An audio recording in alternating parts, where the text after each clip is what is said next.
काँग्रेसचे नेते तथा लोकसभेचे विरोधी पक्षनेते राहुल गांधी आज एका प्रकरणाच्या सुनावणीसाठी भिवंडी न्यायालयात हजर होण्यासाठी जात असताना मुलुंड टोलनाका येथे ठाणे भाजप युवा मोर्चाच्या कार्यकर्त्यांनी त्यांना काळे झेंडे दाखवत निषेध व्यक्त केला।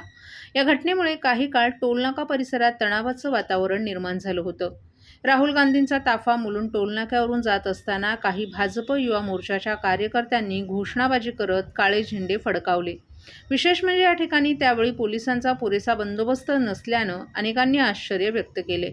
विरोधी पक्षनेते शहरातून जात असताना सुरक्षा व्यवस्था का नव्हती असा प्रश्नही उपस्थित केला जात आहे। दरम्यान या घटनेचा व्हिडिओ समाज माध्यमांवर मोठ्या प्रमाणात व्हायरल झाला असून त्यानंतर भाजप युवा कार्यकर्त्यांवर जोरदार टीका होते। काळे झेंडे दाखवून काळे कारनामे लपवता येत नाहीत अंधभक्तांनो, अशा शब्दात काहींनी संताप व्यक्त केलाय। तसंच इतिहासात पहिल्यांदाच सत्ताधारी पक्षाचे कार्यकर्ते विरोधी पक्षनेत्याला काळे झेंडे दाखवत आहेत, म्हणजे उलटगंती सुरू झाली आहे, अशा आशयाच्या प्रतिक्रिया देखील सोशल मीडियावर उमटल्यात। या घटनेमुळे राजकीय वातावरण पुन्हा तापलं असून सुरक्षा व्यवस्थेवरही प्रश्नचिन्ह उपस्थित केले जात आहेत। तर पुढील घडामोडींकडे सर्वांचंच लक्ष लागलंय।